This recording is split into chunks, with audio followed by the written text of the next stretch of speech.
Hi, and welcome everybody to the Winner's Circle Sports Betting Channel. It's our live show. It's 3 p.m. Eastern Time right now on Friday, January 12th. Before I do anything else, I want to wish my beautiful granddaughter, who just turned 1 year old today, a very happy birthday. So she's a light Happy of my, birthday. yeah, man. She melts my heart, guys, And Jesse, from having a little girl, what that can mean to you. And Sean, at one point, your daughter was a little as well, and she's still your little girl. They always will be our little girl. Yes, my daughter's 38 years old, and I tell her, I should change your diapers. Don't get smart with me. So anyway, it is like I said, Friday. Yeah, we're going to be talking Super Bowl odds today, and we're going to be each giving you a pick.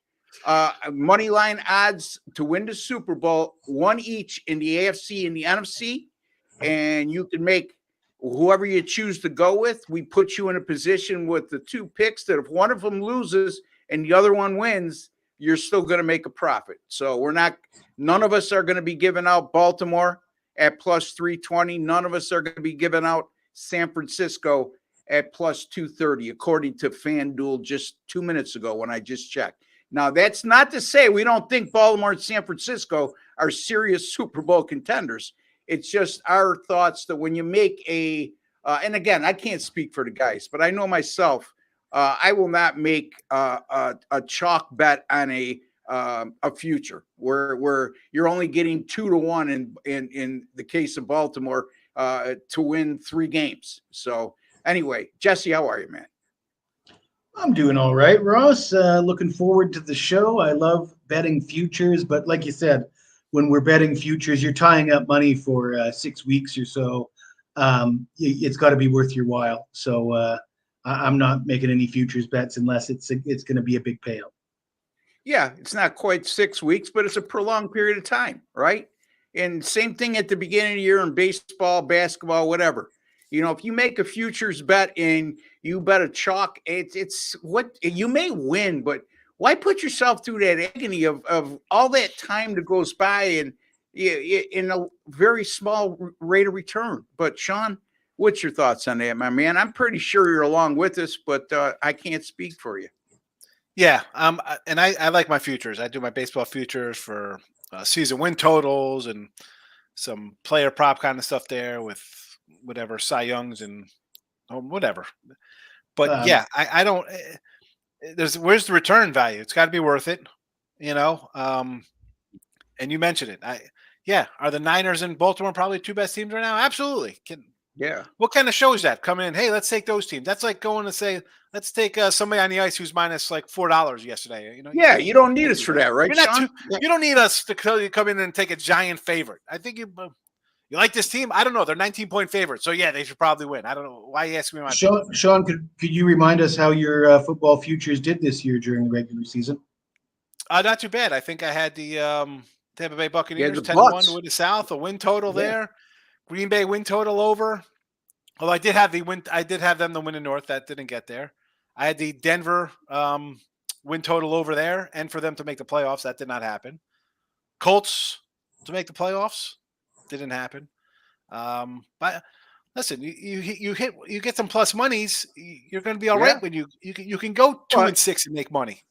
Yeah, well, the 10-1 alone is made you a small profit, even if you lost the rest of those bets because you just rattled off all plus money picks. The Colts, I think, were plus 135. Oh, I grabbed the Jaguars. My buddy Mike texted me. He's like, "Hey, man, what'd you do with that Jaguar bet? They were on Bet Online. It was 8-1 not to make the playoffs. Yeah. So I called him. I say, "Hey, man, what do you got over there on FanDuel's plus 880?"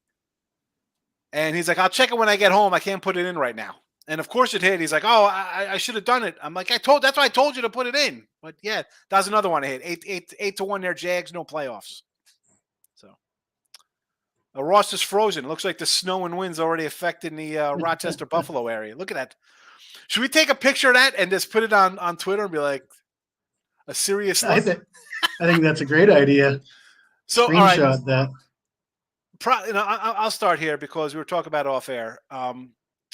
And I'll start with Kansas City for me out of the AFC, Jesse, because I knew Ross was going to go Buffalo. And why not? Buffalo, because I think that's a team that might be able to knock off the Ravens, right? They're the kind of hot team coming in and playing playoff football for 2 months, basically, right? 6 wins in a row.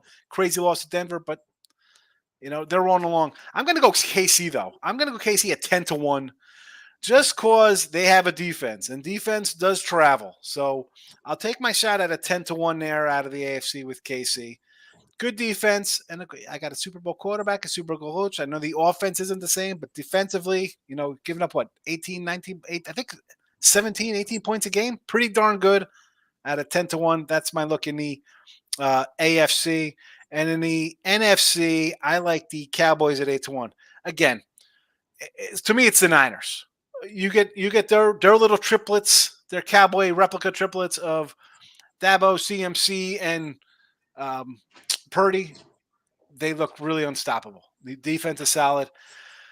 Dallas does find a way to shoot itself in its foot. And I'll tell you what, if they don't win this weekend, I think McCarthy is fired. He should be fired. I mean, the guys, I didn't like him as a head coach anyway. That's a whole nother show to talk about.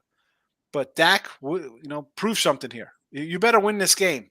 You've lost to the Niners the last 2 years. No shame in that. Niners are a pretty good squad. But 8-1, I'll take a shot here. I don't think the Detroit head coach will screw that up doing something, trying to get too cute. I don't think the Rams are there. Although that might be a little dark horse to look at, because if they win here, then they got the 9. That's not one I would totally pass on. As a Cowboy homer, I got to go there. And real fast for a MVP, we talked about the Niners being such a short fave. CMC at 10-1 to win the Super Bowl MVP, I think is worth it, because if they get there, Purdy might put up numbers, but let's be honest. You got a running back who might score 3 or 4 touchdowns in that game. 2 minimum, right? He's going to score 2 touchdowns somehow. That might be a way to look at a 10-1 piece there for Super Bowl MVP. All right. Sorry about the technical difficulties, folks. It happens, Ross. Welcome back. Good to see you. My router went out for a second, obviously. So anyway. How's the weather up there? I just saw a report of high winds. It's terrible, buddy. It's they might move the Buffalo game on Sunday to Cleveland. No. So just that's what they're saying. Stop with that nonsense. They did that with didn't they move the Lions game there? It was the Jets game, the Jets Buffalo game. They had to go to Detroit. Yeah. Yep. So but no, Sean, I mean they're talking wind gusts up to 60 miles an hour in the state of emergency on Sunday, possibly. The problem is, see, if you had normal fans, you wouldn't worry about it. Okay, you're going to get a crowd of 30,000 maybe, but there'll still be 60,000 maniacs in Buffalo, all gassed up. You know what I mean? And you have snow. It's snowing up there now, right? My brother's outside of Syracuse. He's got snow. It's terrible. So yeah, how are you? I mean, you got to get the whole team. When are they leaving today? Because I'll tell you what. I've already moved on. I would venture to say, here's my prediction: if they move the game to Cleveland, they'll move it to Monday.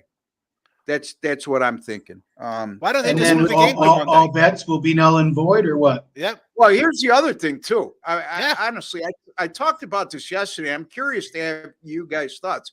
I said I thought that line, under the weather conditions and with the style of both teams, that line scared me. I thought it was too heavy. It's not that I'm going to predict an outright upset, but you take away the ability of Josh Allen to use his arm and win games with his arm. Yes, he could run, but it's more he runs more times than not because he's extending plays in the pocket, nobody's open, and he takes off. It's not design runs for the most part.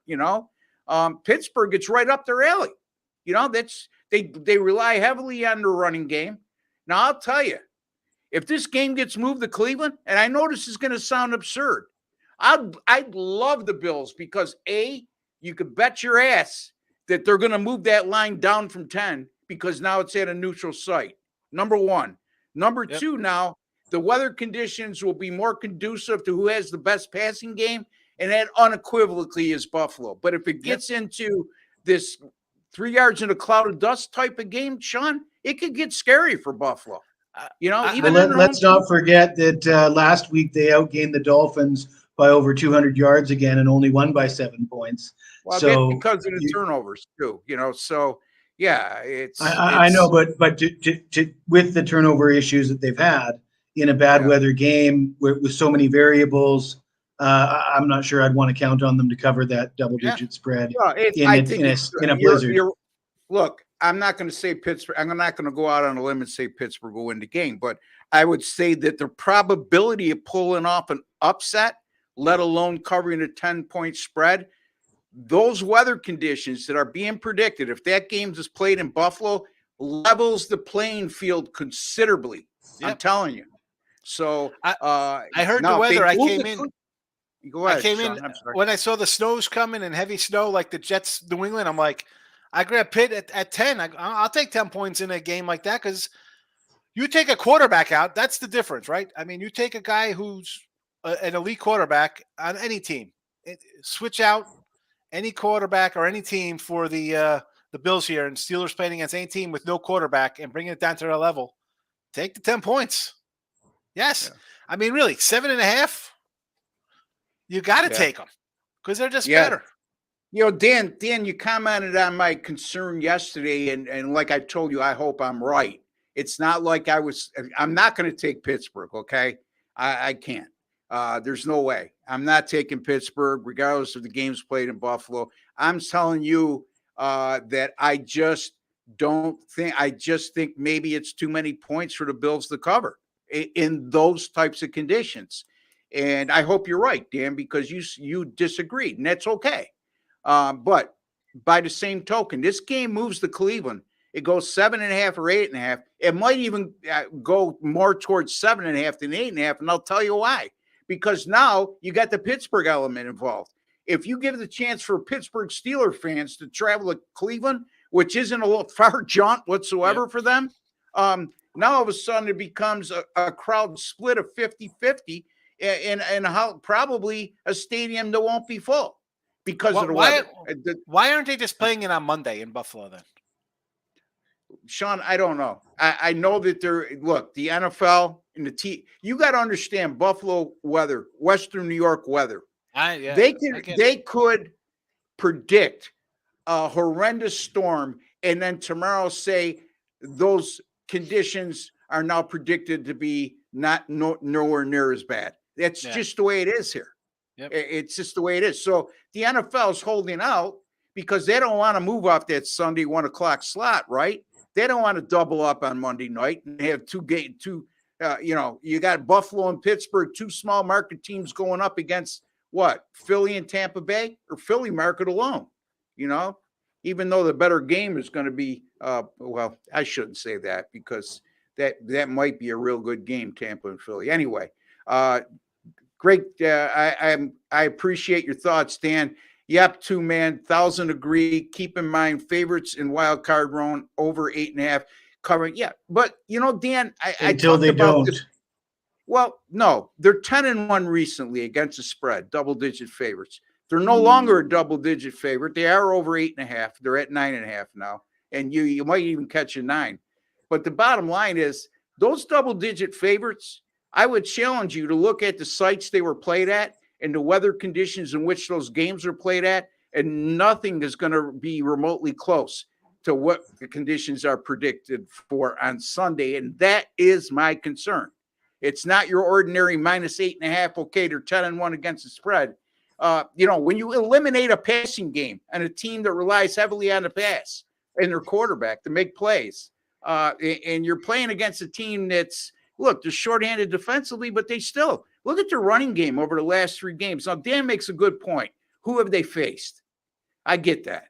But in any event, all right, so Sean likes the Cowboys. He's got plus 800, and the Chiefs at plus 1,000. So there you go, folks. Two picks. If one of them happens to cash, you're going to make a very good profit. Jesse, let's turn to you in this particular manner. Let's start with your NFC pick, and then you could roll right into your AFC pick. All right. Well, Sean likes the Chiefs because they've got a Super Bowl winning quarterback and a Super Bowl winning head coach. And I agree with that sentiment wholeheartedly, which is why I'm going to go with the LA Rams. You've got Sean McVay, the youngest coach to appear in a Super Bowl, the youngest coach to win a Super Bowl. You got Pat Stafford, as Sean likes to call him, former Detroit Lion, playing in Detroit against Jared Goff, who's the former LA Rams quarterback. You got the coaching matchup with McVay coaching against his former quarterback, who he wanted out the door so that he could get Stafford in to win the Super Bowl. Then you got a Super Bowl MVP in Cooper Kupp, and you got a Defensive Player of the Year in Aaron Donald.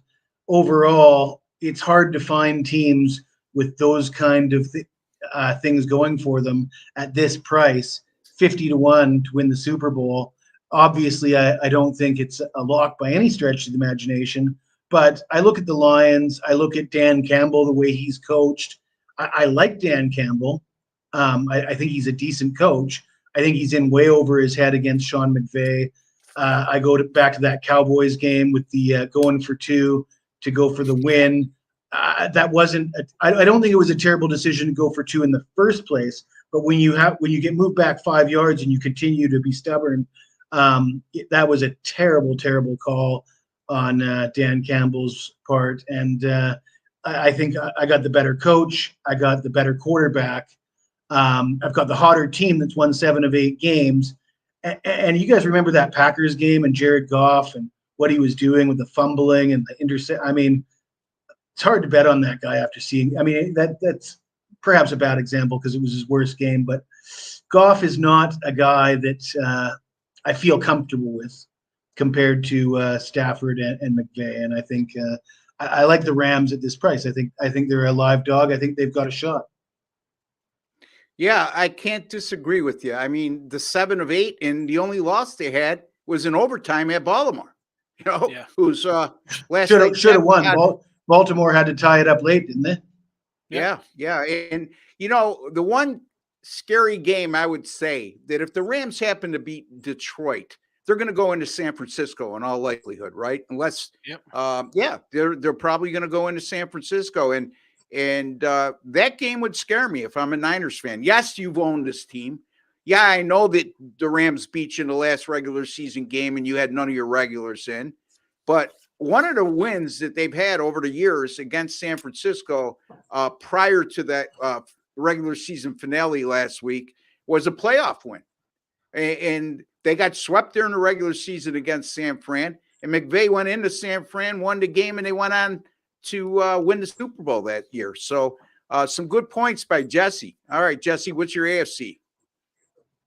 All right, Sean, stick with the same. Let me get Sean's thoughts. I'm sorry. No, I agree with the Rams. Like, that's why everything he said. Super Bowl head coach, QB, solid, Cooper Kupp, Nakua, running back, Hall of Fame defensive guy. Everything's there. And this is, I think, could be the stumbling block. Like, the Detroit game's the key because they battled the Rams, or they battled the Niners with their own guys out. So that'll be a dogfight. And then whoever they got after that, I like it. I like the Rams. Why wouldn't you? 50-1? Come on. Yeah, that's a great value. It really is. And they might not even get out of the first round. Who knows? Okay. Yeah. But when you talk they get out about of the first round, value, they can be dangerous. Yeah. I mean, the Cowboys might not get out of the. I mean, you could say they might not get out of the first round for everybody, really. Yeah. Exactly.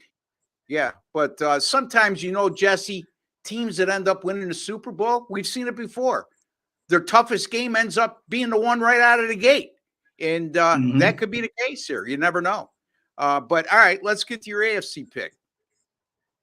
All right, same theme. We got former Super Bowl MVP Joe Flacco. Since he's arrived in Cleveland, the offense is humming. He's averaging over 300 yards passing per game. You got the Cleveland, and everything I said about the Rams, but Cleveland's got the #1 ranked defense in the NFL. The old adage, defense wins championships. Stefanski, coach of the year in 2020. You got Myles Garrett, who's potential defensive player of the year. They've got it all, and their game out of the gate. They're on the road at Houston. I know a lot of people like Houston in this game, but you got a rookie quarterback for Houston against a veteran, against the best defense in the NFL. I know Ross is going to say they're not that good on the road, but they give up 165 passing yards per game. they can't be giving up that many on the road if it still averages 165 per game. And with the experience, the coaching, D'Amico Ryans is also, I think this is his first playoff game as a head coach. So you've got the experience at quarterback, you've got the better defense, you've got the experience in coaching. It looks like a mismatch to me. And Cleveland, what are they going to run into Baltimore? They're a division rival who they've already beaten on the road this year. They can compete with the Ravens, in my opinion. So at 30-1, I find a lot of value in the Cleveland Browns. All right, 30-1 on the Cleveland Browns. I'm going to play the devil's advocate, but I'll let Sean talk first. 30-1. Again, a team on their fifth quarterback. As much as Houston's kind of playing with the house money with a rookie QB and a rookie head coach, how can Cleveland be feeling good about themselves on their fifth QB and rolling along here? I'm going to agree. Come on, 30-1. What's it? I can't disagree with that. Right? How you play devil's advocate? You think the Texans are going to? I mean, yeah, okay. Yeah, we can't bet every. We can't jump on every single team. But I mean, I'm not going to argue against any of our picks because I'm going to like any one of our picks. If I had to choose out of all of it, you know what I'm saying? Like, okay, if I'm watching, I like that. I'm not going to not disagree with anybody's long shot pick because, as I said, every team playing this weekend can go down. Every team can win. Every team could lose. And they're all the good plus money ones. So all of us would be cashing if any of them came in. I think that Cleveland could beat anybody in the AFC on any given day. You could say that for any team in the AFC because it's a loaded field. Okay. Houston, I think everybody keeps pointing to the rookie quarterback. And I mean, it's a good point. It's a concern. No doubt about it. But the kid has stepped up to the plate all year. Here's my concern, Jesse. Okay. You're concerned with Josh Allen and Buffalo's turnovers and why you don't trust them laying 10. I get that. I think it goes beyond that. I think you don't trust them. I'd love them if they were -2, though, Ross. Yeah. Okay.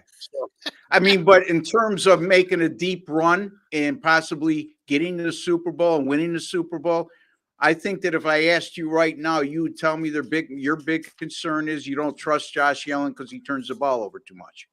I can't speak for you. I'm just know the way you think.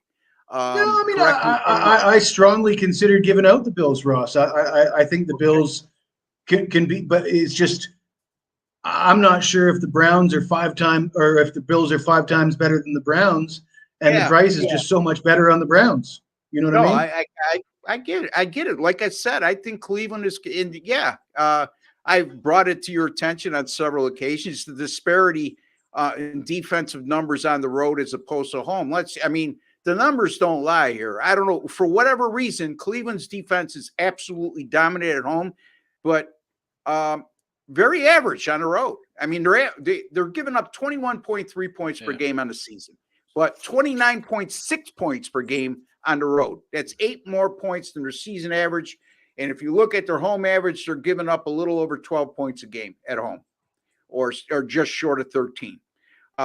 Yards per game, they're allowing 270.2 yards per game on the season, but the average on the road, they allow 61 yards more than their season average, which means they're only giving up around 210 yards a game at home. So, there's some disparities there, okay? But here's the thing. The reason why I brought up the turnovers, and I'm going to point this out to all of you, and I'm sure, I don't know if you guys are aware of this, but this is the biggest turnover disparity in the history of the NFL playoffs, this matchup. The Cleveland Browns have turned the ball over 37 times this year. 37 times. Everybody talks about Buffalo turning over too much. Cleveland has turned it over 37 times. Sean, how many times has Houston turned the ball over this year? I know the quarterback's only got like 4 interceptions on the year. I mean, I don't know what. They've turned the ball over 14 times all season. 37 times for Cleveland against a team that's turned the ball over 14 times. That -23 disparity for the Browns in turnovers committed is the highest it's ever been in any game in NFL playoff history. So makes me like the Browns even more, Ross. Okay. All right. But there's a reason for that, because you can't count on that disparity continuing, right? You can't say because a team turned the ball over last week that they're going to turn the ball over this week. Yeah, well, you talk about Joe Flacco. I mean, since he's been a starting quarterback, they've turned the ball over 3, 4, 7, 10, 12, 14, 16 He's thrown 8 times. interceptions. He's thrown 8 interceptions, Flacco, in 5 games. In 5 games. Yeah. Well, but I mean, all right. But let's, Russ, we got to take that. I mean, you have Driscoll comes in for a game, 20 passes, he throws 2 picks. I mean, yeah, Driscoll, I get that. ETR, Walker, and Watson threw 15 interceptions themselves. Okay, but down the stretch where they were hot and they won, take away that game they lost at Cincinnati because they didn't play any of their guys, right? In the 5 games prior to that, when they won all 5 games, okay, they were on a 5-game win streak that enabled them to clinch a playoff spot and not have to worry about what happened in week 7 or week 18. They turned it over 3, 5, 8, 11, 12 times. That's with, I'm sorry, 3, 6, 8, 11 times in a 4-game win streak. It was a 4-game win streak, not 5. I take that back. That's almost 3 turnovers. So just imagine how well they'd be playing, Ross, if they didn't turn the ball over, though. Like if they didn't have that turnover disparity working against them. They'd be undefeated. They're better than the Patriots. Why would you guys think that that's going to change? Just because it's the playoffs? They're due. Yeah, well, I'm due to win the lottery. Okay? No, but I mean, what? I'm saying it's a concern. That's all I'm saying. I'm not giving out a pick. I'm not saying that your pick is wrong. It's a major concern because a wise man once told me, Ross, think like a bookmaker, and I'm going to ask you to think like a bookmaker right now. Well, if you had to set a line for turnovers in this game, what are you setting the line? Like, is it going to be Cleveland minus 1.5 turnovers? They're going to turn the ball over 1.5 more times than Houston. Where would you set that line to bet on it? See, you know what? When I was on that side of the table, I never had to worry about that shit because we didn't do stuff like that back then. Okay. So I'm just saying, do you think it's a lock that Cleveland's going to turn the ball over more times than Houston in this game? Because I just don't. I don't think it's a lock. I think the probability. I mean, look at on the other side of the coin. The Browns have forced 4, 7, 9, 11, 12 turnovers in the last 5 games. So they're creating turnovers too. You know, yeah. So I think Flacco's probably more likely to throw picks, but Cleveland's probably more likely to create fumbles and such. All right. So Houston, they played against Tennessee without C.J. Stroud. They played against Cleveland without C.J. Stroud. In those 2 games, Houston I'm talking about, they turned the ball over 3 times. So if you count just his 15 starts with C.J. Stroud under center, this team has only turned the ball over 11 times. What would make you think that all of a sudden they're going to come up because it's the playoffs and be a 4-turnover game? Now, can it happen? Yes. But I live in the world playing the number 1 defense in the NFL. Yeah, they're Miles number Garrett. 1. They're not the number 1 defense. Strip sack, fumble, touchdown, Miles Garrett. I can see it right now. And, well, why hasn't that happened all year on the road for them? Okay. Again, I live in a world of probability and reality. Okay. I don't live in a world of I'm due, you know. I'm going to bet I don't care. I've been betting the 8-horse every day, every race for the last 20 years. It's due, even though it's 60-1, it's due, you know, so I don't live in that world, but your point's well taken. I just was bringing up a concern, Jesse. I'm not. There is a bit of a luck. I mean, teams turn the ball over for various reasons, but luck is a big factor in turnovers, is it not? Wouldn't you guys agree that luck is? It's somewhat. No, I would say somewhat. I would think more. Well, you got fumbles and muff punts and stuff like that. That's luck. That's just an error on the other team. I mean, your one team is more prone to errors than others. Obviously, that applies to Cleveland. Well, let's say Michigan in the national championship game, where they turned the ball over, 2 or 3 times in that game. What was going to lead us to believe they were going to do that? That was luck, wasn't it? No, not necessarily. It was how the game went. I'm not saying that automatically that Cleveland's going to turn the ball over more times than Houston. I'm not saying that Cleveland is going to commit 3 or more turnovers. What I'm saying is it's a concern.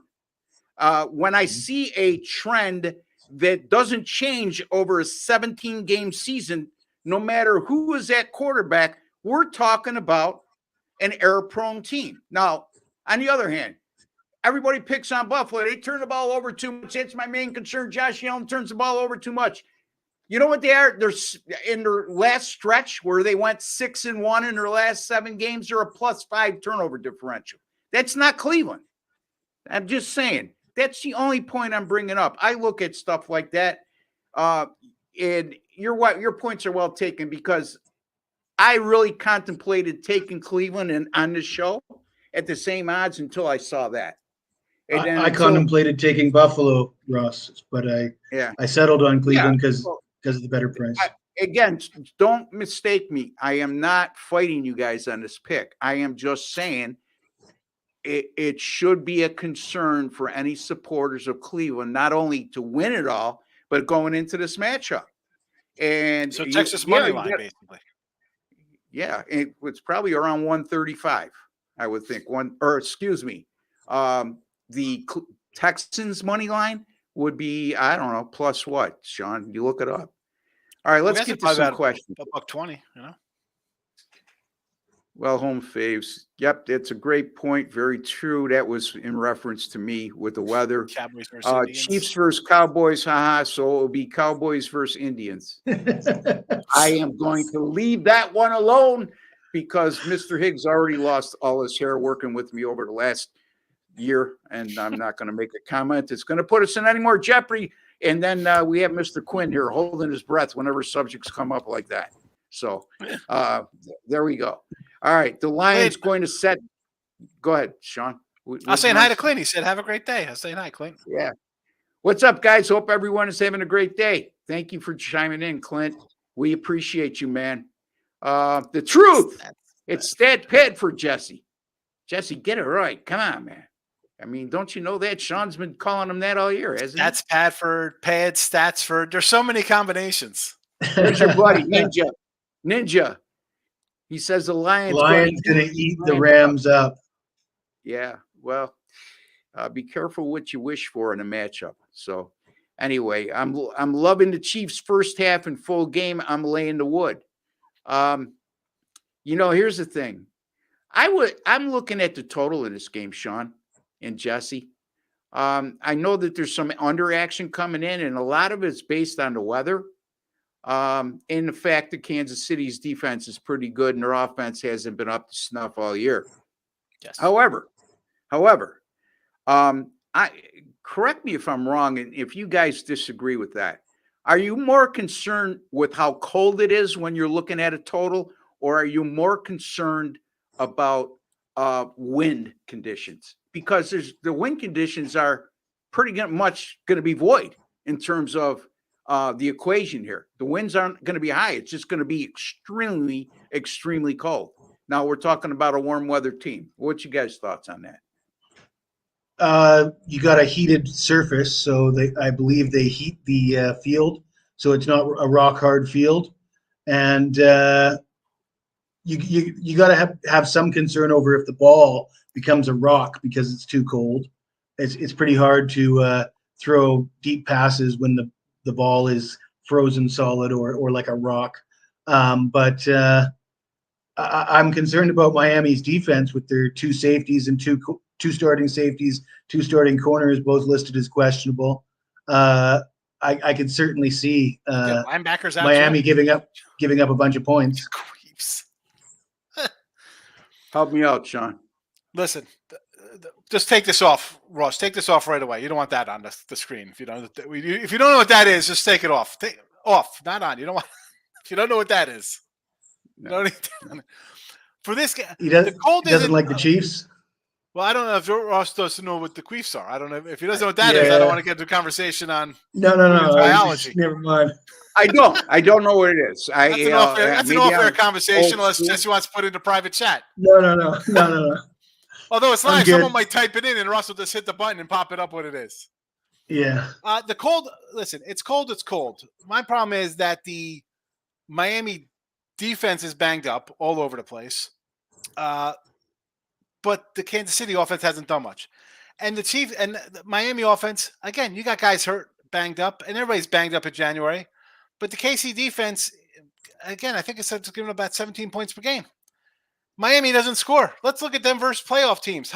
14 versus Buffalo, 19 versus Baltimore, 22 versus Dallas. You needed 3 with no time on the clock.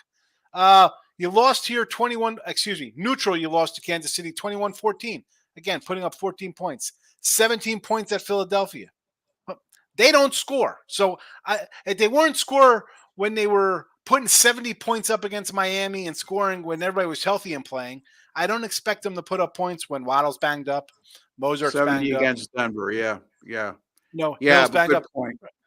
Right, they were putting up 30, and then you lost 48-20 to Buffalo. 31 points versus the Giants. They're the Giants. 42 versus Carolina. Here come the playoff teams. You can't score 20. You scored 22 versus Dallas on a last-second field goal. So, again, you're not a healthy offense. You're banged up. And we're all over 40 here. I mean, you go outside. If you've ever pulled a muscle as a youth or hurt yourself, you feel it in your arm. So don't tell me a guy who sat out last week with a bad ankle because it's swollen, he's not going to feel the cold. He's going to be hampered. Their whole offense is built on speed, and they're all slowed down. And you're playing a defense that is excellent. Chiefs have a really – they the number 2 defense? Yeah. I think they're number 2 to Cleveland. They're good. I think that's the best Chiefs defense, and I think you guys have agreed with me when I've said this throughout the course of the year. Yeah. It's the best Chiefs I've been saying it all season. Had under Andy Reid, and they won 2 world championships. So that speaks volumes right there. And unfortunately, their offense isn't up to what it's been in the past, but you still got Patrick Mahomes at quarterback. You can't discount that factor. And I wouldn't be surprised if they figure some things out as well. All right, let's look at Dan's comment here. Completely write them off. No, absolutely not. Texans can't run, so CJ in the first playoff game going to put team on his back. I think Browns D is excited to bring this guy down to earth a bit. I'd vote Texans have more turnovers in this game. Okay, well, your point's well taken, Dan. We'll see. Dan likes the idea of the Myles Garrett strip sack fumble return for touchdown. Dan likes the idea, like you, that one team's due and the other one isn't. So anyway, that's it. So let me get to my 2 picks, and let me start with the NFC. I mean, I'm going to agree with Sean.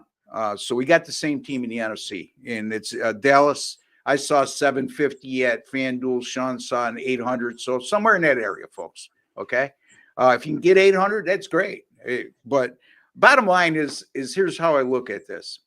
I know that Dallas has a history in recent years of falling on their face in the playoffs. I get that.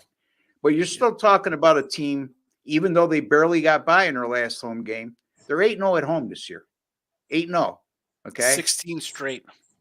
If they win again on Sunday, now they're going 16 straight at home. There you go. If they win again on Sunday, they're home again the following week because they're the number 2 seed. So let's just be hypothetical and say they hold serve at home like they've been for the last 2 years. Now they're in the NFC Championship game. In all likelihood, that's against San Francisco. Do I like their chances? Not as much as I like in their first 2 games, maybe. But by the same token, they're going to have big-time revenge against San Francisco. They got embarrassed on national TV against San Francisco. So basically what I'm saying is I'm going with the theory. And again, I'm not picking games against the spread. We're picking teams to win and go to the Super Bowl and win. Okay, keep that in mind. I'm just going to go with the theory. They're going to hold serve at home. And now I'm putting myself in a 1-game situation against probably San Francisco with a right to go to the Super Bowl. And if they get to the Super Bowl and they knock off San Fran, they failed against Miami and they failed against Buffalo and all that kind of stuff. But both of those games were on the road. That'll be on the neutral site. So you just never know. Speaking of Buffalo, I'm probably not going to shock anybody, but I have did some self-examination with myself. Then I'm taking them. Call me a homer, call me whatever you want. Plus 650. I think they're great odds. Okay. And I'll contest anything you want to say, Sean. So you'll have your listen. No. I was gonna. I said I would have grabbed the Bills. I knew you were gonna take them. And I told Jesse off the air, or it was on air when you were off. I said they've been playing playoff football for 2 months. Yeah. I mean, but that doesn't assure you lost to Denver. They fired the coordinator. They're 7-1 at home. Okay, their only loss is the one what you just mentioned. That was the Denver 24-22. And didn't they miss a field goal and got to re-kick it, right? They re-kicked that because they had 12 men on the field. Should be 8-0. Yeah. So, and like I said, they're 6-1 straight up in their last 7. As much as turnovers have been associated with the Buffalo offense, notably Josh Allen, they're +5 turnover differential during that run. Their only loss in that run was in overtime against Philadelphia in a game they gained over 500 yards in that contest. Yeah. And by the way, Philadelphia hasn't been able to stop anybody since. So, anyway, but at plus 650, look, I think the game that scares me the most for all the reasons I mentioned, and I'm not going to go over again. I'm not going to be redundant. If you missed the beginning of the show, you're going to have to rewind and hear what I had to say. But I think the game that scares me the most right now is this Pittsburgh game.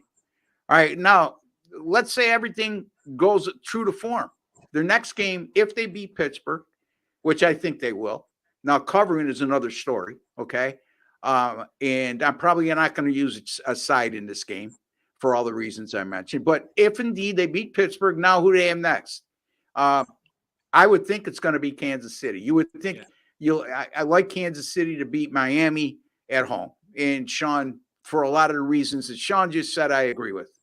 And in that particular manner, Buffalo finally gets Kansas City at home.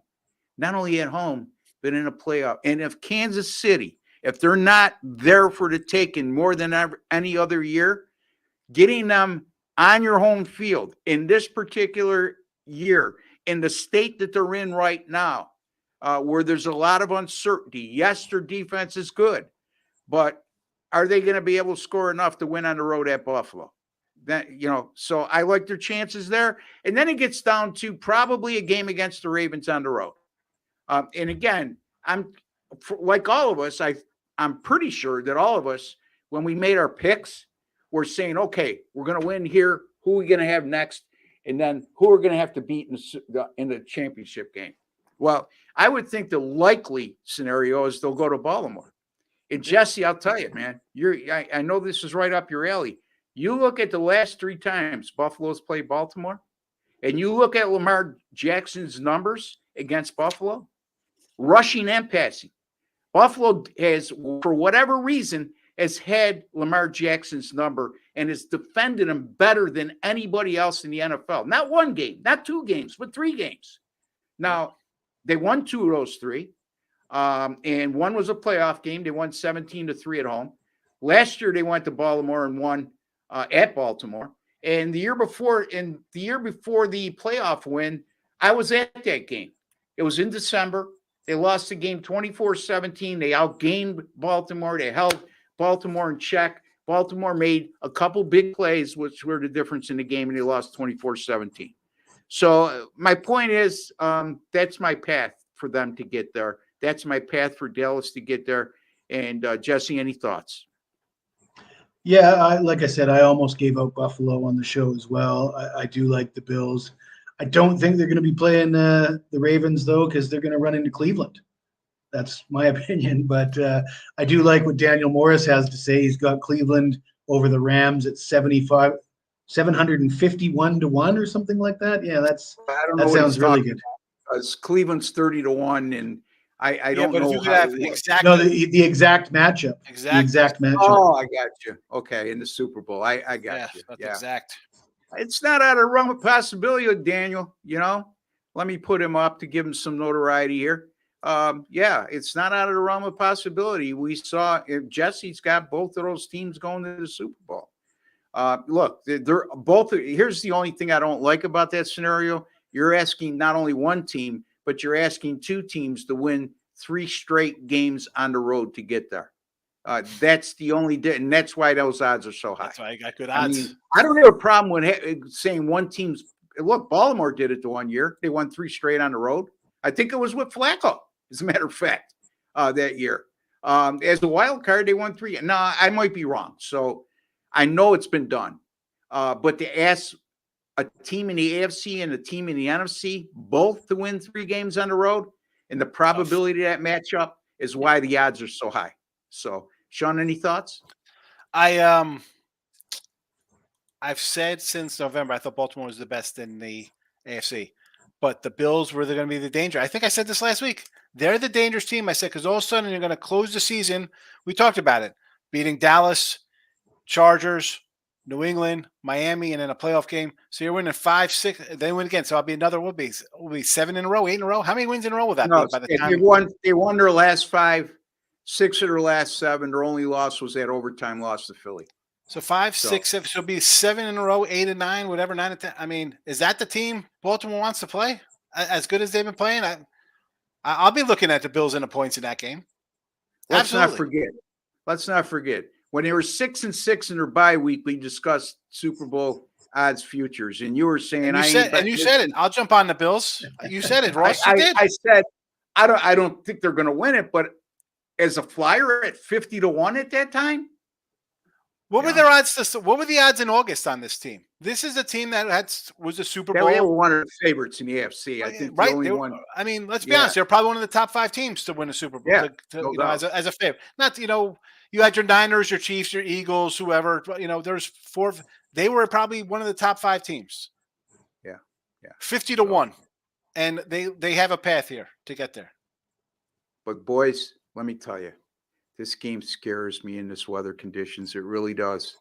I think if they get by this, I will take a deep breath, and my confidence level will be where it was last week when I was shooting my mouth off, and without that frozen coffee from Wendy's, by the way. Shameless plug. I had a frozen coffee from Wendy's last week. And was it frozen or was it just cold? No, it was cold. Whatever, cold. Cool. Yeah, it had a lot of caffeine in it because I was wound up. I don't drink coffee.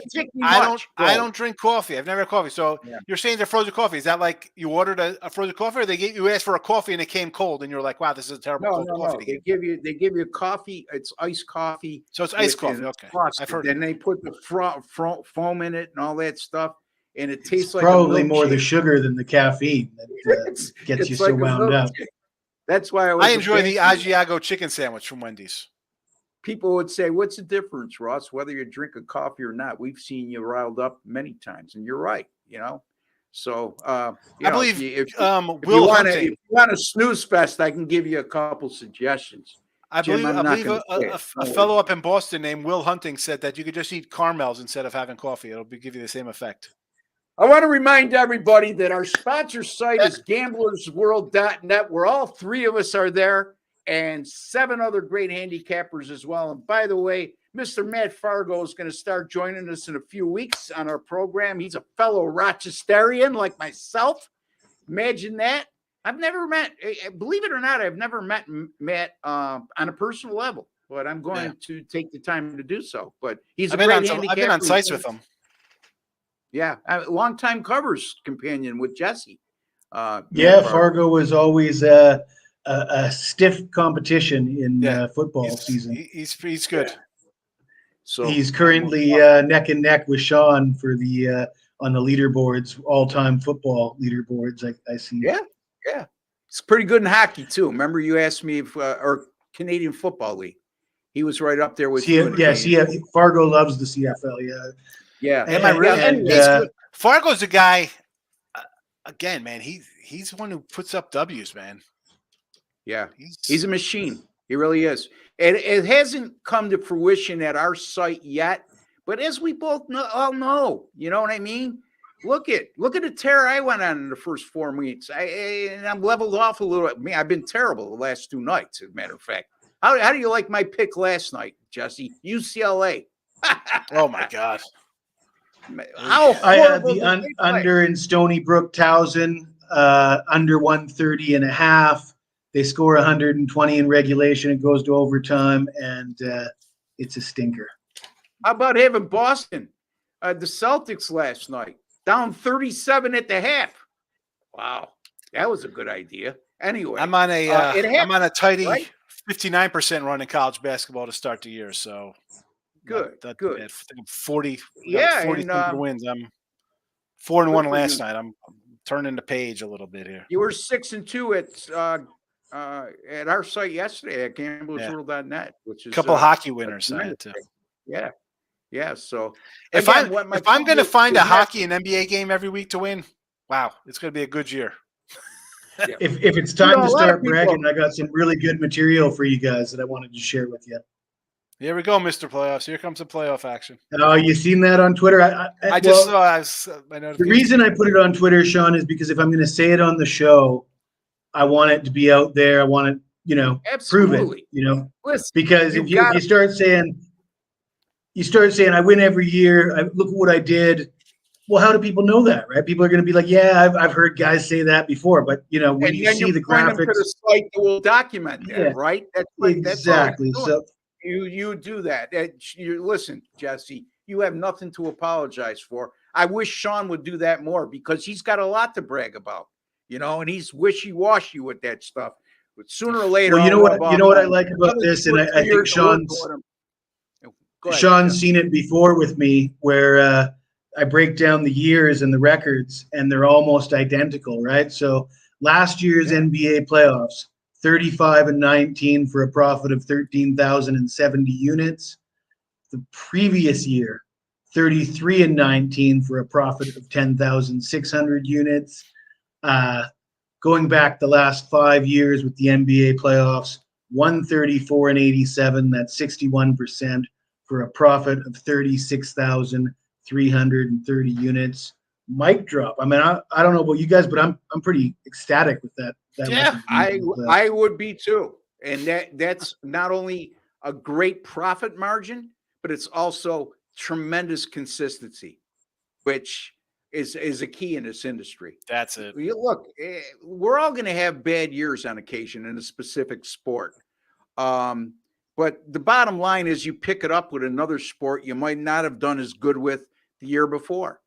I had a bad Major League Baseball season, but I finished the year real strong, and it just blended in with when we started the site, right? Because I got off to this great start on the site, and a lot of it was with Major League Baseball, and then I had a winning college football and NFL season. So again, folks, it's about winning over the long haul, and every guy that's at gamblersworld.net has that history of winning over the long haul. Now, secondly, don't forget, the NFL postseason starts tomorrow. We have a special up right now, $199. Will get you any handicapper's entire postseason right through the playoffs. Jesse Schule, Sean Higgs, Ross Benjamin, and the other 7 great guys at our site. You can get every one of their postseason selections right through the Super Bowl for $199. And that's up until tomorrow when the games go off. So take advantage of that offer, because when you break it down on what we charge per game, it's a tremendous savings. And don't forget, if by chance one of us that you purchase from does not make a profit, you will get your account credited back $199, and you'll be able to purchase from whoever you want at any time you want with that $199 in credit. So it doesn't get much better than that. 10 great handicappers plus a guarantee. So, if you lose with Jesse, and I'm not saying you will because Jesse just rattled off some pretty impressive numbers, you could buy from Sean, with the $190. You could split those up between me, Sean, and Jesse and spend $70 a piece on each one of us, whatever you want to do. It doesn't get much better than that. Okay, boys. Let's talk Nebraska coming off a win against an overrated Purdue going to Iowa. Purdue. Okay. I did have Nebraska in that game on a show, and my 2 guys here agreed with me on that pick. Purdue's not overrated. Purdue's a very good team. Guess what? Nebraska's a lot better. Nebraska's a lot better than people think. okay? Especially on the home floor. They can put up points.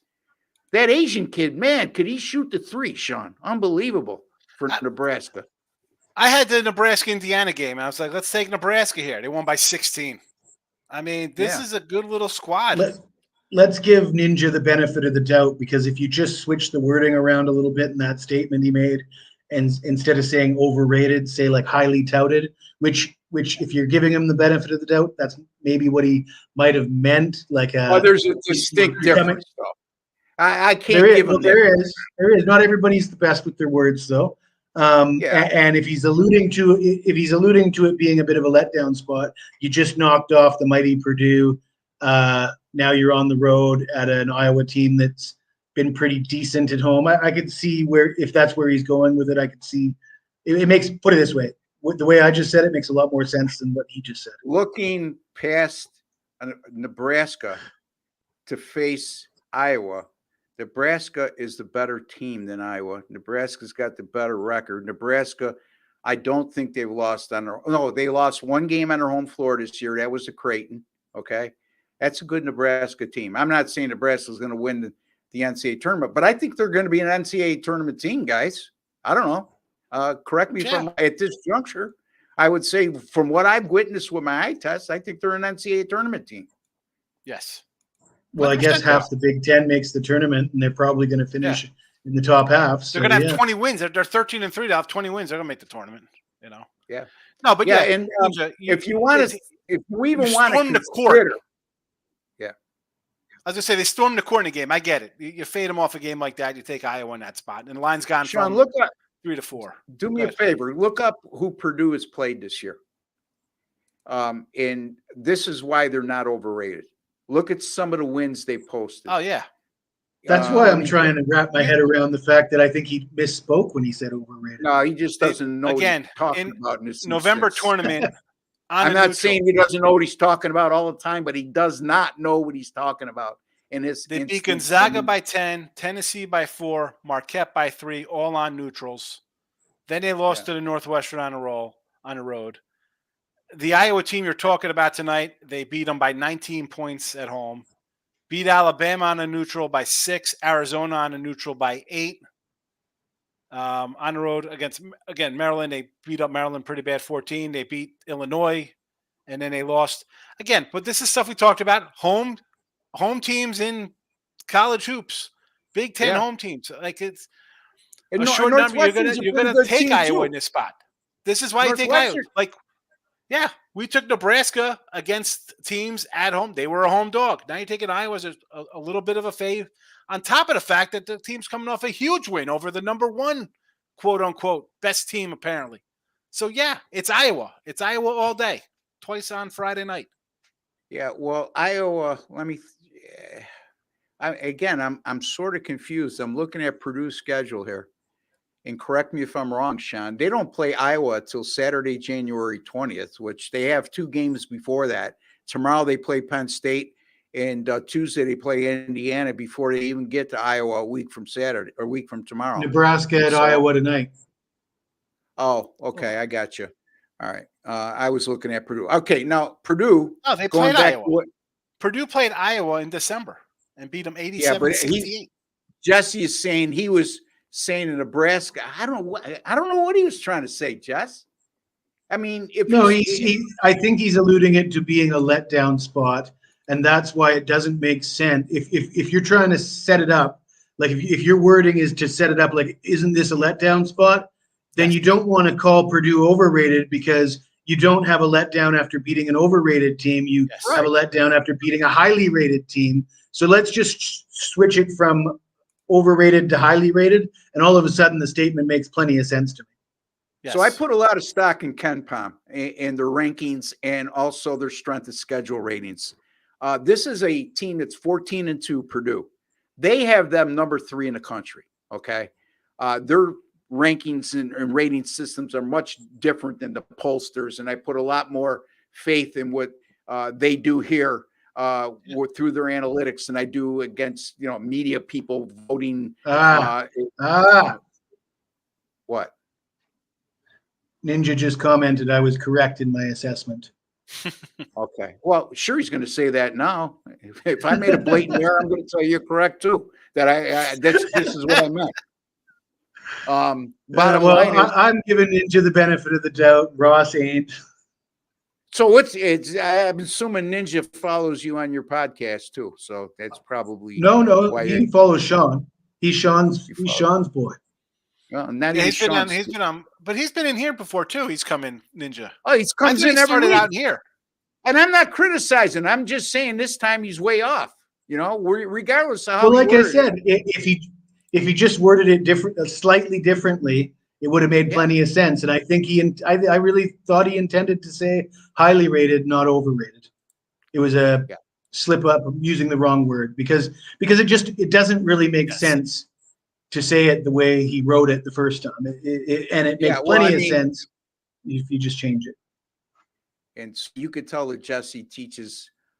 Jesse actually teaches people English and Thai. He used to anyway. I don't know if he still does. Yeah. Jesse's a grammatical whiz, so he's on top of those types of things. I'm Vietnamese, he says. Okay, well there you go. There you go. It makes plenty of sense now. Everything's starting to make tons of sense. I wish I could rehash every word that I said that after I realized I made a mistake, somebody would cover me and say, that's not what he meant. And I have the ability to go in and say, you're right, Jesse, that's not what I meant. Anyway, Purdue, by the way, 14-2 and the number 2 strongest schedule in the country. Folks, there's 363 teams playing Division I basketball. Purdue's number 3 in the KenPom rankings, and their strength of schedule is second strongest to this point. And to Sean's point, they beat Xavier, who's ranked number 41, Gonzaga, who's ranked number 26, Tennessee, number 6, Marquette, number 18. Iowa, if you want to even consider them a good team, they're number 53. They beat Alabama, number 8, Arizona, number 2, in Illinois, who is number 10, although they beat Illinois without Terrence Shannon. Anyway, all right, let's get to more here. Anybody else got anything to say? Because we're getting near the end here, folks. We're winding it down. So I'm Vietnamese. English isn't my language. Well, okay, I'll give you a pass, Ninja. Okay. But I would say that we're not here, buddy. Listen, Ninja. I'm glad that you're chiming in every week. We love when you chime in, but we're just, me. If you know me by now, I like to joke a little bit too much sometimes. But at the end of the day, that's why the show's entertaining, because you got guys like us that don't take themselves way too seriously. Any thoughts on Eagles over 2 sacks? Jesse, you're good at this kind of stuff. Eagles over 2 sacks. Am I? Well, yesterday you were. Now you're not because you don't have an immediate answer. Ninja, help him out. Give him an answer on this one. Bail him out. I'm worried about Baker Mayfield. He's banged up. There's a lot of question marks with Baker Mayfield.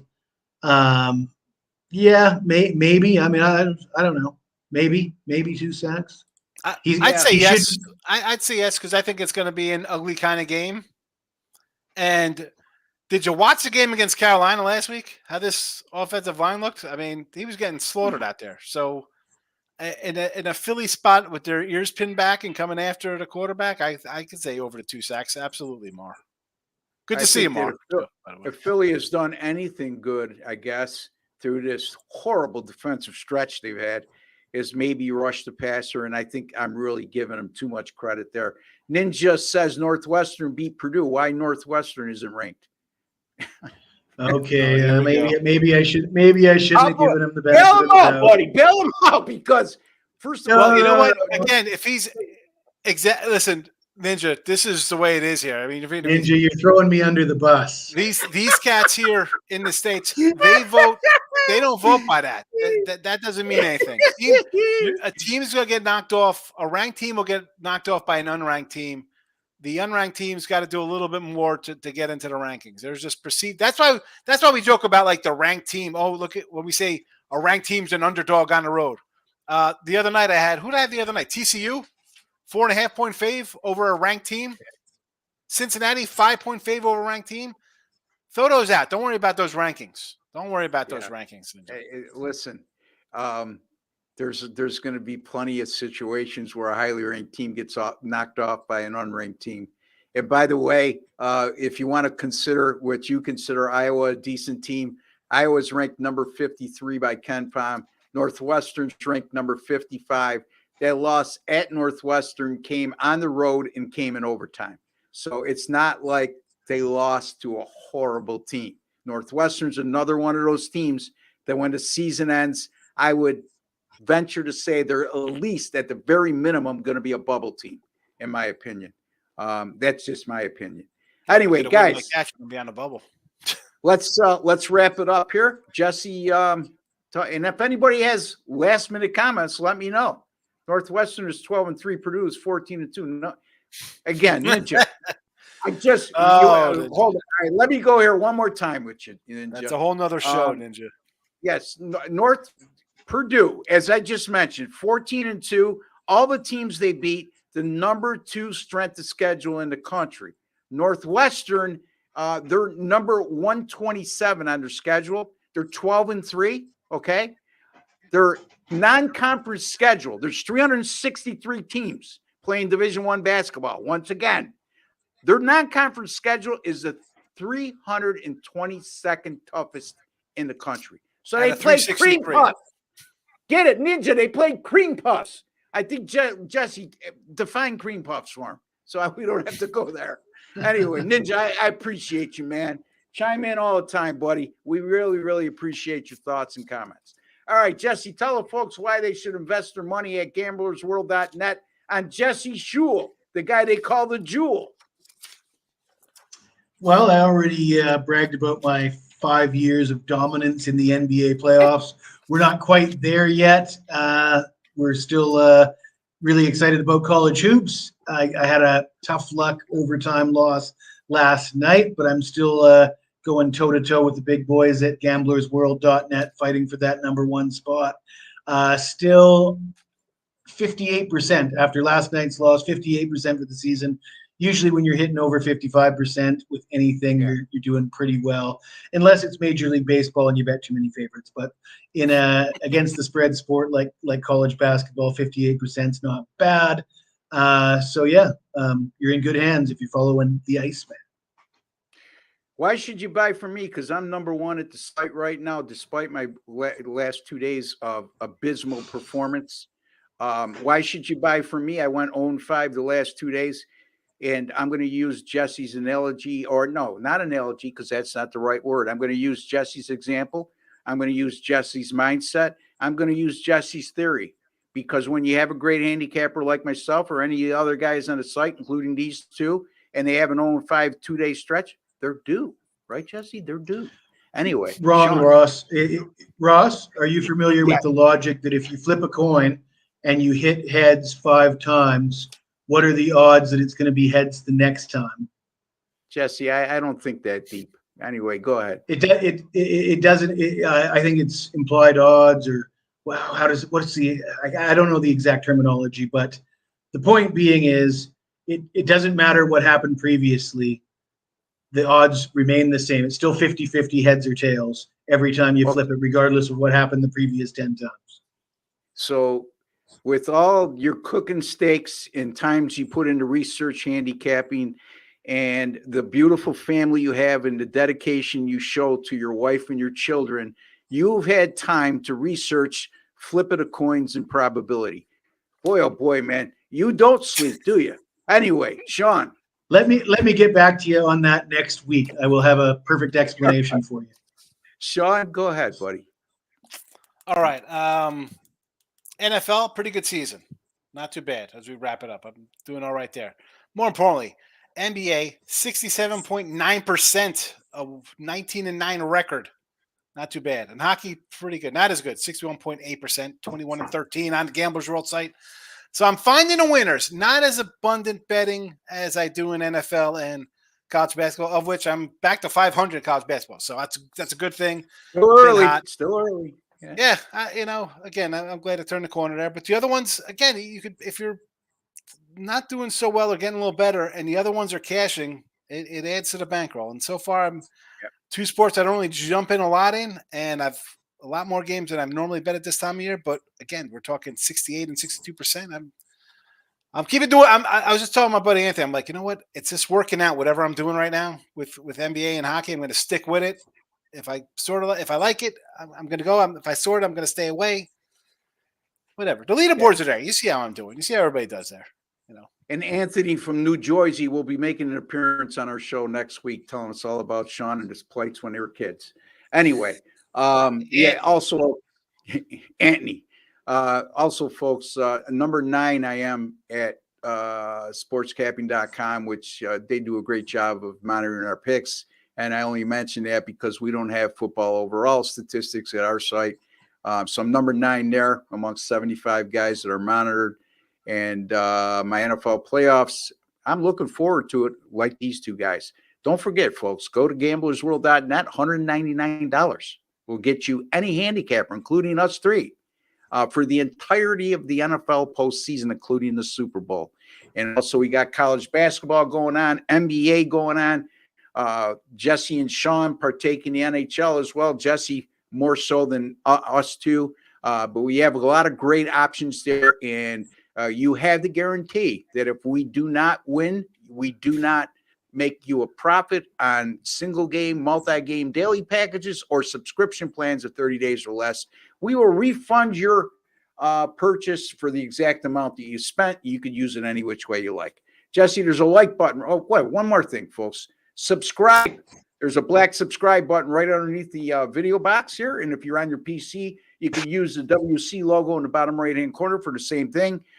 Click on that, and you'll be privy to being a subscriber on our channel. But I'm going to ask you to take one step further, and that's for those of you who have subscribed already as well, which we appreciate each and every one of you. By the way, we went over 12,000 subscribers this week. Actually, we're at 12,100. So it's been a pretty good week in terms of subscriptions. We appreciate it.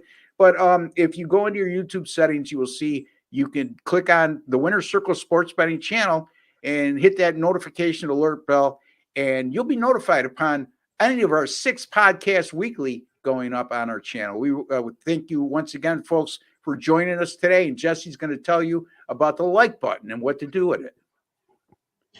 Smash the like button. Smash that like button, folks. It's just a small token of your appreciation for the work, time, and effort we put in to bringing you a quality podcast. It's our current. It's our current. I was just showing Ninja that I can count in Vietnamese. All right, boy, oh boy. Well, we are well-rounded here. We got Jesse. He could talk Vietnamese. He could talk Thai, whatever you are, Thai. But anyway, getting back, folks, again, we like to make you a smarter sports better today than you were yesterday. Anything else before we sign off, Jesse? Sign off in Vietnamese for us, for our man. Come on.